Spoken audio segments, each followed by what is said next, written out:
მოგესალმებით, ეთერშია გურიის ახალი ამბების სტუდიაში თქვენთვის ნინო ვაშალომიძე მუშაობს. ოზურგეთელი ქორეოგრაფი, რომელსაც მოსწავლეზე ძალადობა ედება ბრალად, 5,000 ლარიანი გირაოს სანაცვლოდ გაათავისუფლეს. მას წინასწარი ორთვიანი პატიმრობის ნაცვლად გირაო 5,000 ლარი შეეფარდა და ძიების დასრულებამდე განთავისუფლებულია. საქმის ირგვლივ მორიგი პროცესი მომავალი წლის თებერვალში გაიმართება. ქორეოგრაფიული სტუდია ორბის ქორეოგრაფი კიკალო ყალიჩავა 2 დღის წინ სტუდიის მოსწავლეზე ფიზიკური ძალადობის ბრალდებით დააგავეს. ევროკომისიის ანგარიში საქართველომ შესაძლოა მთლიანად დაკარგოს უვიზო რეჟიმის სტატუსი. ძირითადი ვალდებულებების შესრულებაში უკუსვლის მოტივით ევროკომისიამ უვიზო რეჟიმის შეჩერების მერვე ანგარიში, რომელიც თავდაპირველად დიპლომატიური, სამსახურეობრივი და ოფიციალური პასპორტების მფლობელებს ეხებოდათ, საქართველოს წინააღმდეგ შესაბამისი ზომების მიღების შესახებ გაფრთხილება, რასაც შესაძლოა საბოლოო ჯამში მთლიანი მოსახლეობისთვის უვიზო მიმოსვლის შეჩერება მოყვეს. კომისიამ ვიზების შეჩერების მექანიზმის ფარგლებში თავისი ყოველწლიური ანგარიში 19 დეკემბერს გამოაქვეყნა. ევროკომისიის მწვავე ანგარიშის შეფასებები მოყვა პოლიტიკურ სპექტრში. კორუფცია არსებობს, რა თქმა უნდა არსებობს, ოღონდ მოლდოვაში და უკრაინაში ბოლო 1 წლის მანძილზე საკუთარი მოქალაქეებისთვის შეკრების, გამოხატვის, გაერთიანების, არსებობის თავისუფლება არავის არ შეუზღუდავს. არ შეუზღუდავს ეს კანონებით. შეხედეთ, ემპირიული დაკვირვება არის შესაძლებელი. საქართველოში ბოლო 1 წლის მანძილზე ათეულობით კანონი მიიღეს, რომელთა მიზანიც რაიმეს გაუმჯობესება კი არ იყო, მიზანი იყო საქართველოს მოქალაქეების უფლებრივი მდგომარეობის გაფუჭება. რატომ არ არის ნახსენები იგივე კონტექსტში უკრაინა და მოლდოვა, იმიტომ რომ უკრაინა და მოლდოვა მსგავს კანონებს არ იღებს. მაგრამ ეგ იმას არნიშნავს, რომ იქ არ არის კორუფცია. იქ სადაც კატასტროფული სიტუაციაა, მოკიდეს ხელი და საერთოდ ამოიღეს მათი ანგარიშიდან ეს თავები. აი ეს რა მიდგომაა, მე არ ვიცი ეს. მე კი ვიცი რა მიდგომაც არის. ეს არის ის რომ მე ჩემ ტყუილს დავამკვიდრებ ნებისმიერი მეთოდოლოგიით და ამაზე მე პასუხს ვერავინ მომთხოვს. ეს არის აი სრული ესე იგი იგნორირება დემოკრატიული ნებისმიერი პრინციპისა.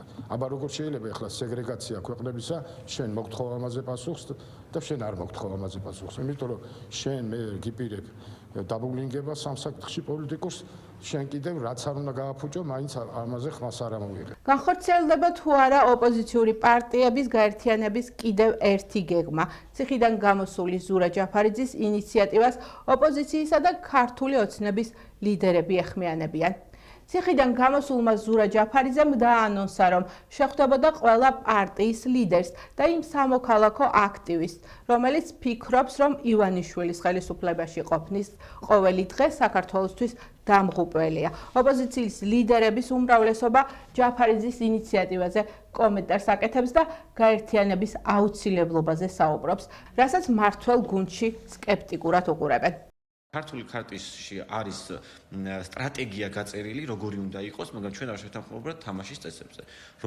როგორ კოორდინირდებით აი ამ სხვადასხვა ჯგუფების გარშემო, ვის რა როლი აქვს, ვის რა წარმომადგენლობა აქვს და ვინ როგორ წარმოადგენს წინააღმდეგობას ქვეყნის შიგნით და ქვეყნის გარეთ. თამაშის წესებზე შეთანხმებული პროდასავლური ძალა წარმოადგენს მათ შორის ერთიანი სია იქნება, პრემიერების კანდიდატი იქნება, თუ არჩევნების სამართლიანი არჩევნების რა კრიტერიუმები შეიძლება იყოს, რომ ჩატარების შემთხვევაში, ქართული ოცნების მხრიდან დანიშვნის შემთხვევაში ეს არ იყოს კოსმეტიკური ცვლილება. საუბარი არის იდეურ გაერთიანებაზე, იდეების გარშემო გაერთიანებაზე და რა მიმართულებითაც უკვე წინ გადადგმული ნაბიჯები აშკარად გვაქვს. იდეა განსაკუთრებით აქ ამ შემთხვევაში ისეაც ნათელია, ეს არის სამართლიანი თავისუფალი არჩევნები და პოლიტპატიმრების და სინდისის პატიმრების გათავისუფლება. ვინც ამ იდეებს იზიარებს, ყველა ამ ერთობაში მოიაზრება. თუ წარსულში რომელიმე ერთობას არ უმუშავია, ეს ძირითადად ჩემი აზრით ყოფილა იმიტომ, რომ სტრატეგიულ საკითხებზე არსებულა განსხვავებული ხედვები. როდესაც არ არსებობს შეჯებული სტრატეგია ჯერ და საუბარი არ დაწყებულა, ჩემთვის არ არის საინტერესო რაღაც ციებზე და რაღაცების კანდიდატებზე საუბარი. რა თქმა უნდა, ეს არ მგონია ყველაზე პირველადი და ყველაზე არსებითი საკითხი ამ კონკრეტულ მომენტში, 2025 წლის დეკემბერში. ჯერ უნდა შევჭედდეს სტრატეგიაზე, უნდა ვნახოთ ჯერდებით თუ ამ სტრატეგიაზე და მე ველაპარაკობს გავს საკითხებზე. ბიძინა ივანიშვილისგან თავისუფალი არჩევნები რო ჩაინიშნება კონტროლისგან თავისუფალი არჩევნები. იქ ვინა კონფიგურაციით გავა, ამაზე ვილაპარაკებთ მე. ახლა მთავარი არის კოორდინაცია ქუჩაში, ამას ვაკეთებთ, თანამშრომლებთ, თანხმდებით იქ, რაზეც თანხმდებით იქ, სადაც თანხმდებით, სადაც ვერ თანხმდებით, ვიყრებით, ანუ ყველა რაზე უნდა შევქმნათ ისეთი მოლოდინები, რომელთანაც შეიძლება დავმარცხდეთ. აგერ 8 თვეა წარმატებული თანამშრომლობა გვაქვს. რაც წარმატებულია, იმას უნდა მოუფრთხილდეთ. რაც ჯერჯერობით არ შემდგარა და 13 წელია მაგაზია საუბარი და ეს ანუ არ არის აუცილებელი საკუთარ თავთან ბევრჯერ დამარცხება. ჯობია ერთიანი ვიყოთ ქმედებებში. არაფერი გასაყოფი ისედაც არ გვაქვს. ისედაც თუიც ვარ წინააღმდეგობაში, ვარ წინააღმდეგობაში, ვინც უღალატა წინააღმდეგობას, უღალატა წინააღმდეგობას და ვინც არის დარჩენილი წინააღმდეგობაში, თუნდაც რაღაც პრობლემური ფორმატები და თუნდაც ისე რომ რაღაც გაწყვეტილები ქონდეს მიღებული, რომელიც წარსულ ჩვენს მისაღები არ ყოფილიყო, ერთად ვართ, ერთი ბედქვეშ ვართ და ამიტომაც ერთად უნდა მივიღოთ გადაწყვეტილებები და ამიტომაც მუდმივ ამ კონსულტაციებს და საუბარს ჯობია კონკრეტული ქმედებები იყოს, რაშიც აისახება ეს ერთიანობა. ჯერ ძალიან ადრე არის ამაზე საუბარი, ჩემი აზრით, რომ რაღაც საერთო მინისტრთა კაბინეტზე თუ ვინმე ამას შიდა ქართლის პოლიციამ ერთ-ერთი მონასტრის გაქურდვის ფაქტი ცხელ კვალზე გახსნა. დაკავებულია ერთი პირი. გამოძიებით დადგინდა, რომ ბრალდებული მართსაწინააღმდეგოდ დაეუფლა დაბა სურამში მდებარე ერთ-ერთი მონასტრის შესაწირ ყუთში არსებულ თანხას. საეკლესიო ნივთებსა და შემთხვევის ადგილიდან მიიმალა. გამოძიება საქართველოს სისხლის სამართლის კოდექსის 177 მუხლით მიმდინარეობს. იმერეთის პოლიციამ ნარკორეალიზატორი დააკავა და დიდი ოდენობით ნარკოტიკი ამოიღო. დიდი ოდენობით ნარკოტიკული საშუალების უკანონო შეძენა შენახვისა, რეალიზაციისა და საბრძოლო მასალის მართსაწინააღმდეგო შეძენა შენახვის ბრალდებით 1992 წელს დაბადებული ჯ.დ. დააკავეს. პოლიციამ თბილისსა და რეგიონებში უკანონო ცეცხლსასროლი იარაღები ამოიღო. დაკავებულია 6 პირი. შინაგან საქმეთა სამინისტროს ცენტრალური კრიმინალური პოლიციის თბილისის პოლიციის დეპარტამენტის, რაჭა ლეჩხუმისა და ქვემო სვანეთის, შიდა ქართლის პოლიციის დეპარტამენტის თანამშრომლებმა უკანონო ცეცხლსასროლი იარაღები ამოიღეს. დაკავებულია 6 პირი. გამოძიება სისხლის სამართლის კოდექსის 226 და 227 მუხლით მიმდინარეობს, რაც 8 წლამდე ვადით თავისუფლების აღკვეთას ითვალისწინებს.